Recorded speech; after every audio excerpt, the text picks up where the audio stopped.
સંસદ રાજ્યસભામાં ગુજરાતમાં અતિવૃષ્ટિથી જે ખેડૂતોને નુકસાની થઈ છે એના સંદર્ભમાં મારો એક પ્રશ્ન હતો, જેનો જવાબ ભારત સરકાર દ્વારા મારફત મને મળ્યો છે. આ જવાબ ખૂબ ચિંતાજનક છે. કેન્દ્ર સરકારે કહ્યું છે કે જ્યારે કોઈ મોટી કુદરતી આફત આવે ત્યારે એનડીઆરએફમાંથી સહાયની મોટી રકમ મળે, પરંતુ રાજ્ય સરકાર દ્વારા નુકસાનીનું સર્વે કરીને કોઈ આવેદન આપવામાં આવે, માંગણી કરવામાં આવે, ત્યારે આ રકમ છૂટી થતી હોય છે. 2024 દરમિયાન અતિવૃષ્ટિથી ગુજરાતમાં નુકસાન થયું, પરંતુ ગુજરાતની સરકારે કોઈ પણ પ્રકારનું નુકસાની માટેનું માંગણી કરતું આવેદનપત્ર કેન્દ્રને નથી આપ્યું. માટે કેન્દ્ર તરફથી એનડીઆરએફમાં જે સ્પેશિયલ સહાય મળવી જોઈએ એ નથી મળી શકી. એસડીઆરએફમાં અને રેગ્યુલર સહાયની મર્યાદા હોય છે. ભૂતકાળમાં આવા પ્રસંગોએ ગુજરાત સરકારે કેન્દ્રની સ્પેશિયલ સહાય માટે આજના વડાપ્રધાન શ્રી જ્યારે મુખ્યમંત્રી હતા ગુજરાતના, હું વિરોધ પક્ષનો નેતા હતો, એમણે સ્પેશિયલ સહાય માટે આવેદન રજૂ કર્યું હતું. શરદ પવારજી કૃષિ મંત્રીને વિનંતી કરીને ખાસ એ ગાંધીનગર પણ આવ્યા હતા. કોંગ્રેસ પક્ષ તરીકે અમે પણ ગુજરાતને વધારે સહાય થાય, કેન્દ્રમાં કોંગ્રેસની સરકાર હતી, માંગણી કરી હતી અને ઉદાર હાથે એનડીઆરએફમાંથી પૈસા મળ્યા હતા જ્યારે આટલું મોટું નુકસાન નહોતું. આ વખતે ગુજરાતમાં ખૂબ મોટા પાયે નુકસાન થયું, કેટલાય ખેડૂતો બરબાદ થયા છે. ત્યારે ગુજરાત સરકારે આવેદન આપીને સર્વે થયેલા એક્ઝેક્ટ આંકડાઓ પ્રમાણે ખેડૂતોને પૂરતું વળતર મળે એવી માંગણી કરવી જોઈતી હતી. પરંતુ આ પ્રશ્નના જવાબમાંથી ફલિત થાય છે કે ગુજરાત સરકારે કોઈ આવેદન જ આપ્યું નથી, માંગણી જ કરી નથી. હું માનું છું કે આ એક ગુનાહિત બેદરકારી છે. ગુજરાતના ખેડૂતો પાયમાલ થાય, કેન્દ્રમાંથી પૈસા મળે એમ હોય, ડબલ એન્જિન સરકારની વાતો કરતા હોય, એટલે કે બંને જગ્યાએ ભારતીય જનતા પાર્ટીની સરકાર છે, એમાં પણ વડાપ્રધાન શ્રી એ ગુજરાતના છે આપણા, ત્યારે તો મોસાળ લગનને માં પીરસણે. આપણા ખેડૂતોને, આપણા ગુજરાતીઓને નુકસાનીમાં વધારે ફાયદો મળવો જોઈએ. એના બદલે માંગણી પણ નહીં કરવાની, આવેદન પણ નહીં આપવાનું.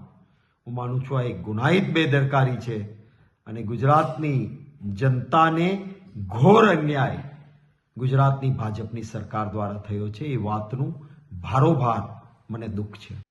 રાજ્યસભામાં સાંસદ શ્રી શક્તિસિંહ ગોહિલ, ગુજરાત પ્રદેશ કોંગ્રેસ સમિતિના પ્રમુખશ્રીએ જે અતિવૃષ્ટિ અને પાક નુકસાની વળતર બાબતે પૂછેલા સવાલના જવાબમાં જે રાજ્યસભામાં જવાબ આવ્યો છે એ સાંભળી અને ગુજરાતના ખેડૂતો ચોંકી જશે. કેન્દ્ર સરકારે રાજ્યસભામાં જવાબ આપ્યો છે કે ગુજરાત સરકારે એનડીઆરએફ મુજબ વળતર આપવા માટે અમને કોઈ અહેવાલ કર્યો નથી. મતલબ એનડીઆરએફ મુજબ જે ખેડૂતોને મબલક પૈસા મળવાના હતા, આ કોઈ પૈસા મળશે નહીં. જે ડબલ એન્જિન સરકારના ખૂબ ગીત ગાય છે, જે વારંવાર કહે છે કે મોસાળમાં જમણવાર અને માં પીરસનાર જેવી સ્થિતિ ગુજરાતની ખેડૂતોની, ગુજરાતના લોકોની છે, આની ઉપર છેદ રાજ્યસભામાં જે જવાબ આવ્યો છે એને છેદ ઉડાડી દીધો છે.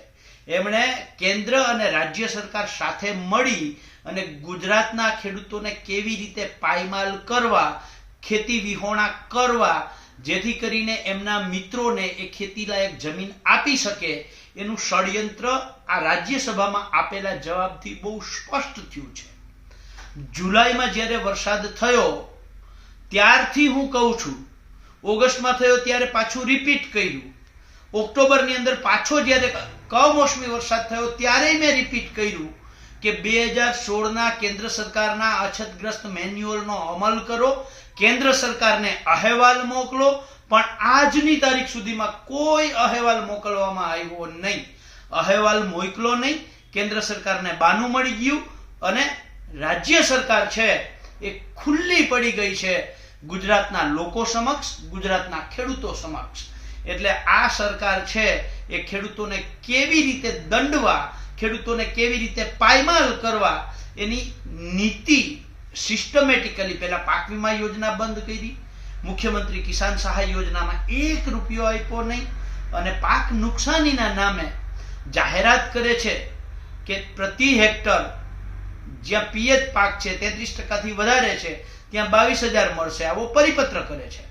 અને આપે છે શું? તાકે પહેલા 1 હેક્ટરમાં બિન પિયતના પૈસા આપે છે. એમાં શું કરે છે, 1 હેક્ટરમાં નુકસાની થઈ હોય તો વિસ્તાર છે એ ઘટાડી અને અડધો હેક્ટર કરી નાખે, એટલે 11,000 થી અડીને ક્યાં આવે 5,500. આ સિસ્ટમેટિકલી ખેડૂતો આરે જે ષડયંત્ર હતું એ આજે માનનીય શક્તિસિંહ ગોહિલે જ્યારે રાજ્યસભામાં સવાલ પૂછ્યો અને કેન્દ્ર સરકારે જવાબ આપ્યો, એમાં બહુ સ્પષ્ટ થઈ ગયું છે કે આ સરકારના દેખાડવાના અને ચાવવાના દાંત અલગ છે.